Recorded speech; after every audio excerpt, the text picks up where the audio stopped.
De nuevo en el aire del 99.1 del dial y a través de nuestro canal de YouTube. La saludamos a la querida Pamela que llega. Le damos un fuerte aplauso a la señorita Pamela que está aquí con nosotros registrando este momento histórico en el que el señor Pedro Franco se acerca a los estudios de FM Origen y trae facturas, así que le agradecemos. Gracias, Pedro. No son suyas, no son suyas. Gracias, Ramiro Santoro, por alimentarnos en la jornada de hoy. Sabía que venía Pedro Franco y dije, tenemos que tener algo para morfar. Está muy bien, está muy bien. Pero bueno, ya desayunó. Ya desayunó. Igual es un hombre que se cuida. Sí. No sé, ¿esto está dentro de los permitidos? Sí, podemos. Sí, puede. Pedro Franco, hoy analizando algo quizás con más relajo que la última vez que hablamos de tsunamis y terremotos, porque uno entiende, y en base a las recomendaciones que ha dado Protección Civil, estamos lejos de sufrir los potenciales riesgos de este tsunami, las implicancias que ha tenido un terremoto importante en horas de la noche de ayer, Pedro.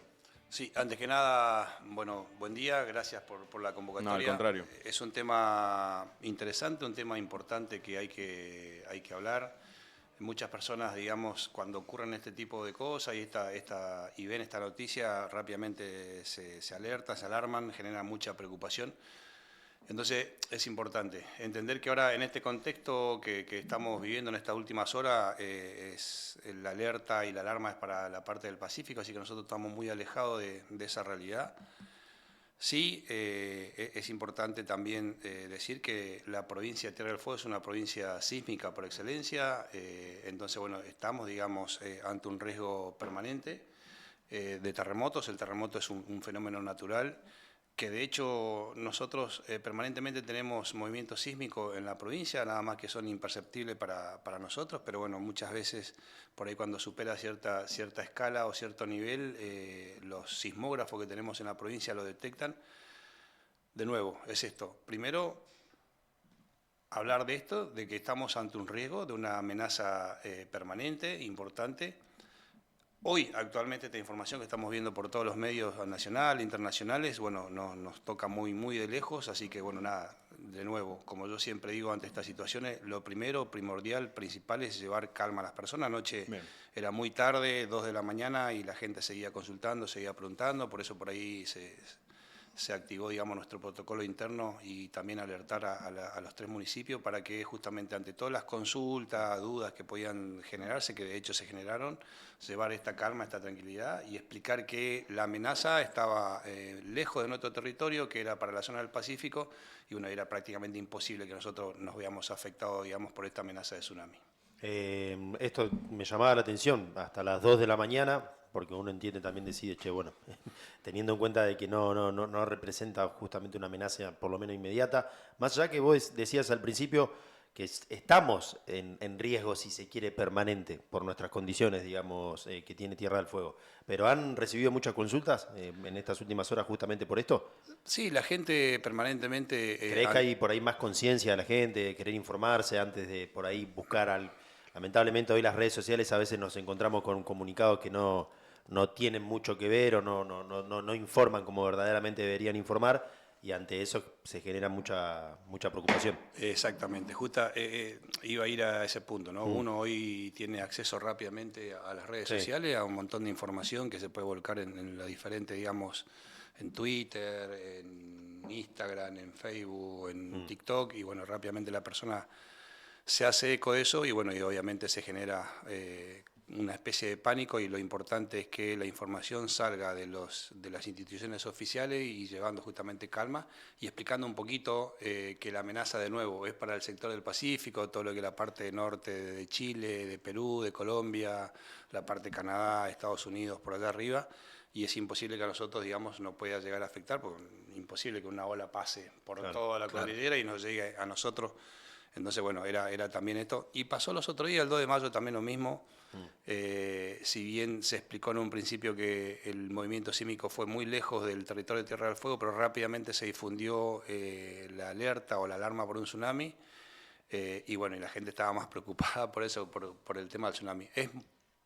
A ver, y voy a usar la palabra que usan los científicos y personas, digamos, que son expertas en materia, que habitan acá en Tierra del Fuego, que dice es muy poco probable que la provincia de Tierra del Fuego esté afectado por un tsunami. Claro, claro, pero la última vez, Pedro, hubo mucha preocupación porque dentro de las alertas estaba el sector de Almanza. Bueno, ¿qué pasa? Lo mismo, por eso también anoche, y hablando con los habitantes de Almanza, ahí tenemos a Hugo Peralta, que es un referente importante que tenemos en Almanza, y también consultando por esto. ¿Qué pasa? Chile, de manera, hablo del 2 de mayo y hablo también de esta ocasión, de manera preventiva, de manera precautoria, y esto es importante también resaltarlo, no quiere decir que vaya a ocurrir, pero de manera preventiva lanza la alerta. Eso ya en base a su experiencia, tengamos en cuenta que todo lo que le ha ocurrido a ellos, entonces ellos de manera preventiva lanzan la alerta. En aquella ocasión del 2 de mayo, el alerta de tsunami, y teniendo en cuenta que el terremoto que ocurrió, digamos, ahí más allá, un poquito más allá de Cabo de Hornos, fue de una intensidad importante y a muy poca profundidad, entonces no había garantías y se corría sospecha de que, o había sospecha de que podría llegar a haber un tsunami. Punto aparte acá, no todos los terremotos producen tsunami también, Claro, es importante también, digamos, definirlo. Entonces, en aquella ocasión, Chile, y de acuerdo a su monitoreo, lanza una alerta también que implicaba a Puerto William. Si yo me paro en Puerto Almanza y miro Puerto William, tenemos una diferencia de 5 kilómetros entre costa y costa. Sí. Entonces, ¿qué pasaba? Por una cuestión también de previsión nuestra y ante la alerta que había asumido Chile, nosotros también copiamos, porque esta es la realidad, copiamos, y de acuerdo también, yo tuve contacto con la alcaldesa de Puerto William en aquel momento, con la gente de Punta Arenas, y se tomó la decisión, no lo tomó Franco Pero, y esto también yo lo digo siempre, el movimiento sísmico del 2 de mayo ocurrió a las 9:58, a las 10:04 el gobernador ya estaba dirigiendo toda esta comisión de emergencia y bueno, y obviamente consultado con el gobernador, obviamente consulta cuáles serían las medidas y bueno, y se toman medidas, digamos, en conjunto y esto es importante. Entonces se decidió, como ya Chile había adoptado el tema de la previsión para Puerto William, también para Puerto Almanza. Y lo que se dijo para Puerto Almanza fue una orden concreta que fue justamente, se ordenó la evacuación a zonas altas, no era que tenían que evacuar. Porque después empezaron a llamar gente de, no sé, de la zona de Bahía Sloguet, y che, yo tengo que hacer todo un trayecto, tengo como 2 horas hasta Ushuaia. No queremos que te vayas a Ushuaia, queremos que vayas a una zona alta y que te pongas, digamos, a resguardo ahí hasta que obviamente cambie el panorama. Y esa fue, digamos, la orden, y se suspendió por ahí actividades marítimas en el canal de Beagle, entendiendo que, si bien sabíamos que no iba a venir una ola gigante destructiva, pero sí podría haber variaciones con el tema de la marea. Claro, que podemos decir influyen en lo que naturalmente vemos. A uno también le resulta un poco desagradable hacer una entrevista de este tipo y llevar calma mientras hay gente que está verdaderamente preocupada. No dejan de ser vecinos y amigos que uno puede tener en Chile. Así que haciendo esta salvedad, que en Tierra del Fuego nos quedemos tranquilos, que no hinchen las pelotas, no llamen a Defensa Civil, a Protección Civil, no va a suceder nada. Hablemos un poquito y sin ánimo de hacer futurología, lo que sí puede llegar a suceder. Decías, en la costa de Chile, en Canadá, los Estados Unidos, que es lo que se anticipa mientras vamos viendo en imágenes lo que son, me animo a decir, las primeras olas, en este caso, del otro lado del Pacífico, esto es costa de Rusia, costa de Japón, costa de varios países que han tenido ya en la madrugada nuestra sus primeras olas importantes. ¿Qué se espera en estos casos? ¿Qué es lo que dicen los especialistas? ¿Qué has podido leer? ¿Qué has podido escuchar? ¿Qué se ha hablado con pares quizás chilenos? Bueno, recién yo acabo de compartir, hace una hora atrás aproximadamente, Chile ha cambiado su condición de alerta amarilla a condición de alerta roja para la parte norte. No afecta así a la parte del territorio de Magallanes y Antártida chilena, entonces quiere decir que nuestra zona, nuestra región, digamos, quedó fuera de esa alerta roja, se mantiene la alerta de precaución, como ellos lo llaman, pero sí ya dictaminó alerta roja para la parte norte, entonces ellos están monitoreando, estas imágenes que están viendo seguramente ellos se hacen eco y les llega esta información, entonces aumentaron o cambiaron el nivel de alerta amarillo a alerta roja, entendiendo que puede llegar, digamos, olas significativas o por lo menos, entender siempre que una ola o el nivel del mar que cambia 50 centímetros y hay muchas casas costeras o sobre la línea de playa y que seguramente se van a ver afectados, entonces se toman estas medidas. De nuevo, Chile tiene un sistema importante. Recordar que Valdivia, justamente Chile tiene el récord de 9.5 de un terremoto.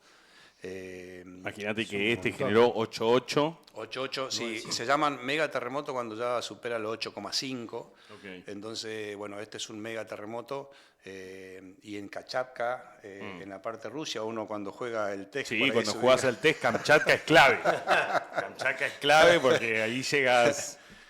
O llegás a Rusia o te pegás la vuelta para el otro lado. Exactamente, y es un lugar con mucho sismo y de hecho ya históricamente ha tenido sismo significativo y bueno, este es superior, digamos, a lo que tuvo y está causando estos estragos con el tema de estos tsunamis.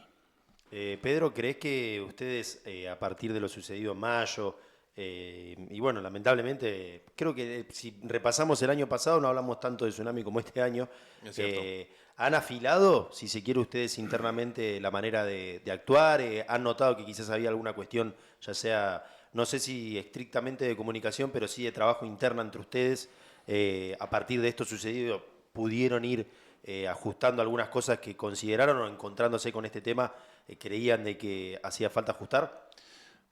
Bien, Ramiro, y por ahí haciendo un poquito más amplia tu pregunta, primero y principal, yo siempre digo que estas cosas hay que hablarlas. Entonces, lo que nosotros queremos y estamos haciendo es instalando esta agenda. Sí, hubo varias charlas, de hecho, en algunos... como materia y justamente para trasladar el conocimiento de la persona.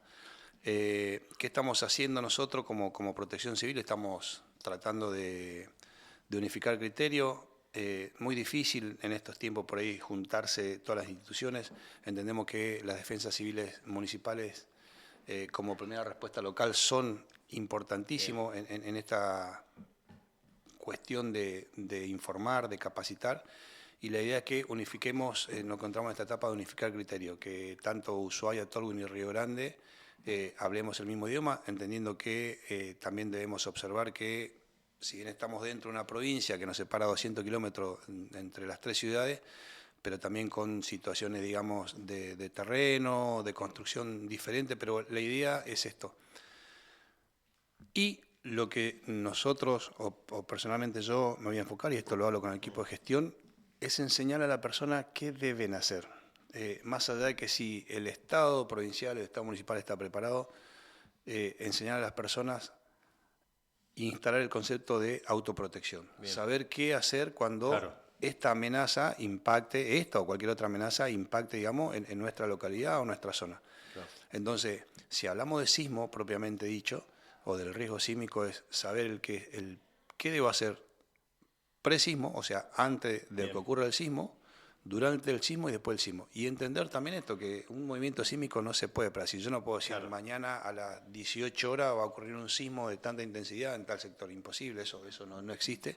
Entonces, el concepto de autoprotección es el tema de instalarlo. Entonces, unificar criterios y con esa unificación de criterios para toda la provincia, empezar a trasladar esos conocimientos y puntualmente en esas tres cosas, en esos tres conceptos. Obviamente hablar de que somos una provincia sísmica, de que nos atraviesa la falla de Magallanes, de tal cual lugar, por ahí conceptos muy básicos, una comunicación que le llegue a todas las personas, que puedan entender y enseñar esto.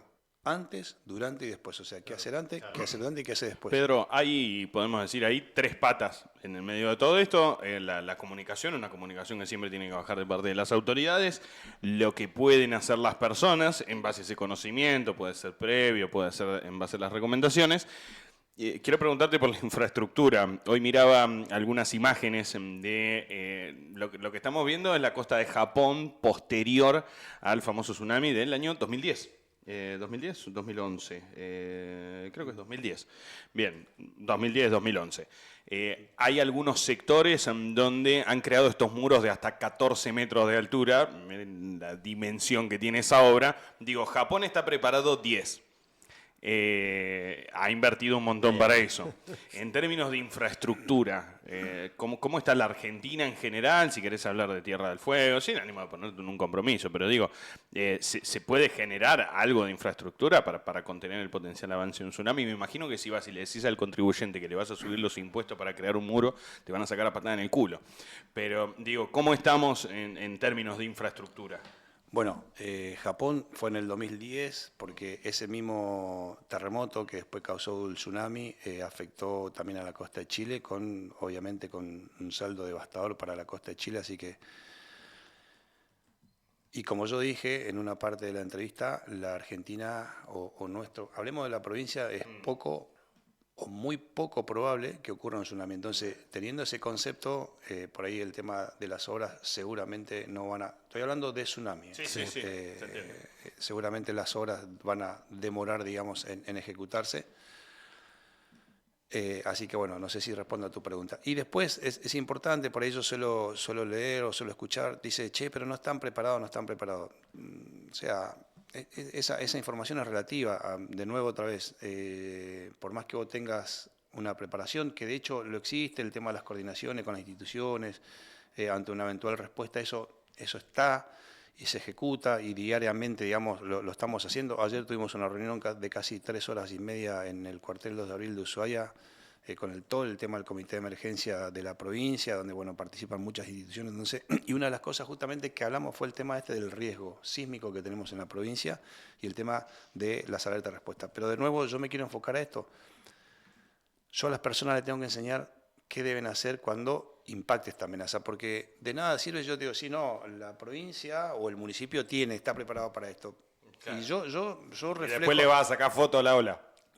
No, pero yo reflejo esto, Emi, no sé, la inundación en Bahía Blanca, por ejemplo, sí, o la última inundación en Provincia de Buenos Aires, en Campana, en Zárate. Habían pasado 4 días y el Estado, con todo el recurso que podía llegar a tener o no llegaba a la familia porque el agua no bajaba, porque claro, el agua... Entonces, la familia tiene que saber, ante esta situación, qué deben hacer, o sea, cómo comportarse, dónde ir.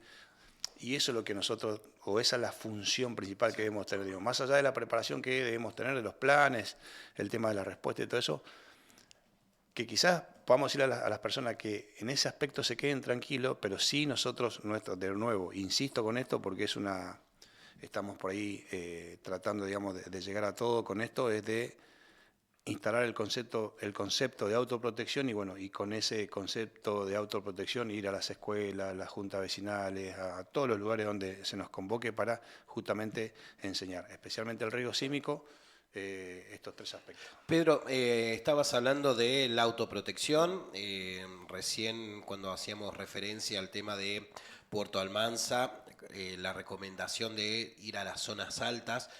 ¿A qué le estamos llamando a zonas altas? ¿A partir de cuánto la gente se puede empezar a sentir un poco más segura a la hora de, ante una eventual catástrofe, poder autoevacuarse? Bien, particularmente para zona Almanza nosotros habíamos determinado zona costera y dirigirse a zona alta, o sea, entonces estamos hablando de 30 metros para arriba. Se está desarrollando un trabajo hoy y se va a tomar, digamos, como modelo la parte de Puerto Almanza, justamente entendiendo esta complicación que tuvimos los otros días de la señalización y decir, bueno, ¿cuál es el punto seguro? O a partir de qué lugar es el punto seguro para que las personas que estén en Puerto Almanza y que sean sorprendidos o no tengan la posibilidad, digamos, de irse o llegar a Ushuaia, tengan, digamos, esta precaución y de dirigirse a zona alta. Entonces ahí también estamos en desarrollo de eso. Después del 2 de mayo, otra cosa importante también que se avanzó en conjunto con Chile hace muy pocos días, y esto también es para celebrarlo, con el equipo de gestión y se presentó un proyecto a Cancillería Argentina respecto de trabajo unificado con Chile, justamente relacionado con el riesgo sísmico, y bueno, se avanzó con eso, se aprobó el proyecto, así que bueno, estamos ahí en desarrollo, estamos esperando la comunicación oficial por parte de Cancillería, un proyecto de trabajo que se va a llevar durante un año con autoridades del SENAPRED, que es la Protección Civil de Chile y bueno, y la Protección Civil de Tierra del Fuego. Se van a tomar escenarios, del lado chileno se va a tomar el escenario Punta Arenas, y en el territorio de Tierra del Fuego, en la provincia de Tierra del Fuego, se va a tomar como escenario Ushuaia. Entonces, bueno, desarrollando, digamos, diferentes prácticas, el tema esto que yo digo de instalar la autoprotección, el tema de la unificación del sistema de alerta, entendiendo que, bueno, que nuestra región, como dije al principio, es una zona de riesgo sísmico, entonces tratar de entender estos conceptos, poder trasladar a la comunidad, que sea por medios oficiales y que, bueno, de una vez por todas estemos un poco más preparados ante estas eventualidades. Pedro, la última, vos decías que no hay, o por lo menos en base a las condiciones geográficas de Tierra del Fuego, el tsunami no es algo que debería preocuparnos, sí un sismo, sí un terremoto, sí un movimiento de las placas tectónicas. Uno sabe que es un territorio sísmico este. No quiero entrar en un terreno medio choto dependiendo de dónde viva cada uno, pero la zona más complicada es Tolwyn, por la falla del Fagnano, si uno tiene que catalogar las ciudades en términos de riesgo. Sí, tal cual. La falla del Fagnano justamente tiene ese nombre porque pasa por todo el Fagnano y sale en el Pacífico, así que de hecho, bueno, hay, digamos, o se observa en el terreno cómo va avanzando estas separaciones, digamos, de placa. Entonces, en caso de que haya un sismo de magnitud importante, seguramente la parte más afectada va a ser la zona centro, y bueno, con las implicancias que puede llegar a traer. O sea, nosotros, nadie creo que dimensiona cuál sería el efecto adverso que traería, digamos, Bueno, Jorge Rabás, el geólogo, dice que se puede llegar a cortar a la mitad Tierra del Fuego. Sí, bueno, yo no voy a discutir con el geólogo, pero No, si mañana sale el 56, yo juego a la quiniela, o sea... Entiendo. Entonces, pero por eso, de nuevo, todos estos conceptos lo que hace es generar mucha más duda a las personas, generar mucha más alerta, generar un pánico innecesario. Pero no está bien que estemos... el miedo no es sonso, dicen. No, pero bueno, Entonces, pero por eso. Si uno está preocupado, ¿no se ocupa también de algunas cosas? Mira, te pongo un ejemplo medio boludo, pero en mi casa, en la casa donde me crié, mi viejo hizo esa casa, mi viejo construye, y uno de los cuartos es antisísmico. Eso Perfecto. de tener las 4 paredes de hormigón, viste, con alguna losa particular. Y medio porque el chabón escuchó que era una zona sísmica, no conocía Tierra del Fuego, recién se había mudado y nada, lo hacía él, así que hizo un cuarto antisísmico. Entiendo, tiene que ver con eso. No es que el temor puede llegar a generar también algo de conciencia. No hay que pasarse de rosca, sí, obvio. No, por eso, de nuevo, a su medida hay que tomar las previsiones y las precauciones necesarias. De nuevo, si yo voy a construir algo sísmico, primero tengo que, obviamente, cosa que no tenemos esa cultura, tengo que ver cómo es la composición del terreno, la composición del suelo. Y nosotros estamos atrasados en ese desarrollo, porque bueno, como decís vos, o sea, en el 49 cuando fue el sismo grande había muy pocas casas y después del 49 a esta fecha se siguieron construyendo y bueno, nosotros vemos cómo está cómo ha crecido todas las ciudades, digamos, las 3 ciudades más importantes que tenemos en la provincia, sin tener esta previsión, digamos, del riesgo sísmico, y que no todos lo tuvieron. Entonces, de nuevo, yo me voy a enfocar en el tema de la autoprotección.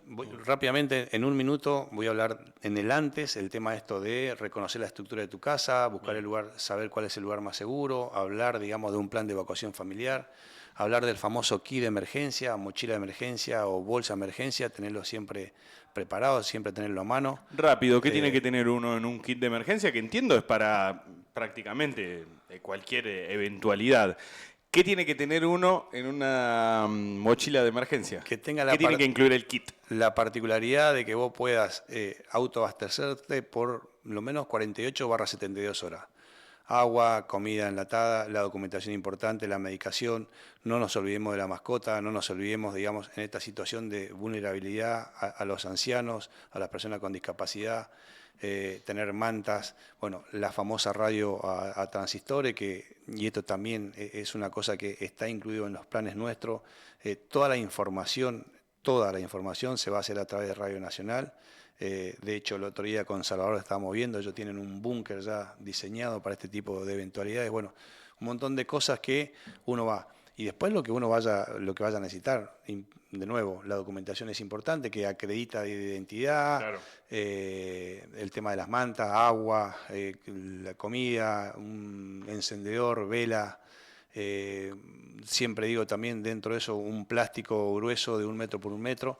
Eso sería, digamos, en el antes. Ver un punto de reunión, nos juntamos, en caso de ocurrir un movimiento sísmico, nos juntamos en la casa de Javi Puebla. Bueno, ese va a ser mi punto de reunión.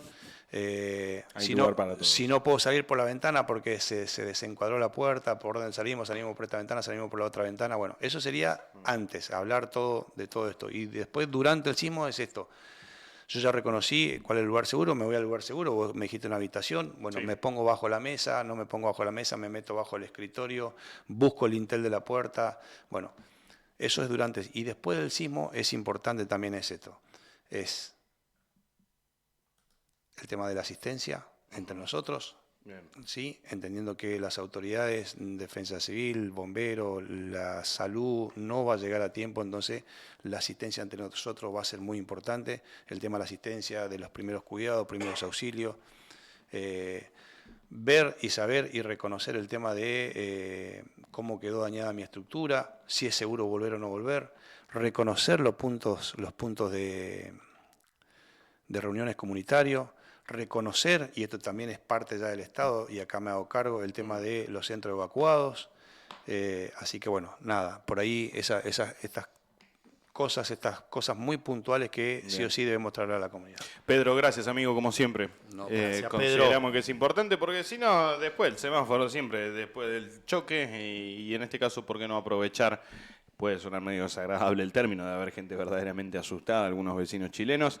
No va a alcanzar esto a Tierra del Fuego, pero nosotros queríamos aprovechar la oportunidad para charlar justamente de esto, de sismos y de posibles eventualidades que, ¿por qué no?, pueden llegar a suceder en Tierra del Fuego. Sí, amigo, diga, el aire es suyo. No, importante trasladar y entendiendo que con la cercanía que tenemos con Punta Arena mantiene su nivel de precaución, o sea, no está en alerta roja como el resto de la parte norte de Chile, así que también es importante trasladar esto. Muy bien. Gracias, Pedro. Gracias, Pedro. Pedro Franco, secretario de Protección Civil de la provincia de Tierra del Fuego, aquí en los estudios de FM Origen. Pausa breve. A la vuelta, rosca con el señor Guillermo Lacase. Hoy es miércoles de rosca, miércoles de política. Vamos a ver en qué andan los distintos partidos políticos que escuchan el tic-tac del reloj, porque en una semanita y unas horas vencen los plazos para la presentación de alianzas de cara a octubre. Así que quédense del otro lado. Sé que hay algunos que se van sumando, algunos que con la historia que publicamos recién están atentos a lo que va a señalar el señor Guillermo Lacase, que tiene data fresca. Ayer tuve un intercambio con el señor Guillermo Lacase en horas de la tarde-noche y le digo, no, dice, no me metas un entrevistado cuando estoy yo porque tengo mucha data. Bueno, se quedará hasta las 2 de la tarde. Me dijo eso. Así que yo, fiel a lo que me señala el señor Guillermo Lacase, le digo, tranquilo, Guille, que el aire va a ser solamente tuyo. Así que en un ratito nada más, Guillermo Lacase. Pausa ahora.